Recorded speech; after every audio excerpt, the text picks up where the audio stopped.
ए शाम, जाना रे, एक मस्त खंबा लेके आना। अरे बाबू भैया ये क्या कर रहे हो? छोड़ो मुझे, छोड़ो। अरे बाबू भैया छोड़ो प्लीज।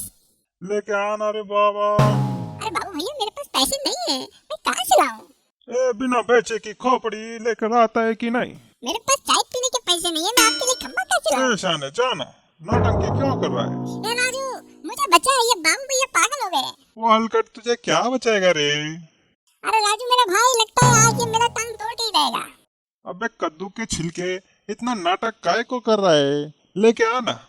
बाबू भैया अभी थोड़ी देर पहले ही तो आपने 2 बाटली खींची है, और कितना पियोगे? अरे उसका नशा तो चढ़ने से पहले ही उतर गया रे। ए राजू ये बेवड़ा तो मुझे छोड़ ही नहीं रहा है। अरे मुझसे बच के कहाँ जाएगा रे? प्लीज बाबू भैया मुझे छोड़ दो, मेरे पास पैसा नहीं है। एक कूतरिया खंबा लेके आता है या तेरी टांग तोड़ दूं?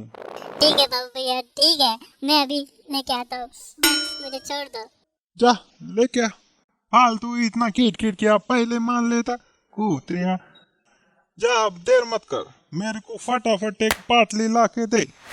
मैं यहीं तेरा इंतजार कर रहा हूँ। खाली हाथ लौटा तो खोली के अंदर भी घुसने नहीं दूंगा, याद रखना। ठीक है बाबू भैया मैं अभी लेके आता हूँ। हे भगवान ये कहाँ फंसा दिया, अब कहाँ से इसके लिए खंबा लेकर आऊँ? क्या रे शाम, इतना चिल्ला क्यों रहा था रे? सारी नींद खराब कर दी रे। अरे वो बेवड़ा बाबू भैया तो आज पागल ही हो गया था, एक बाटली के लिए उसने मेरी जान ही निकाल दी। आज मेरे दोस्त मेरे को 100 रुपया उधार दे दे, नहीं तो वो मुझे कोली में घुसने नहीं देगा। प्लीज।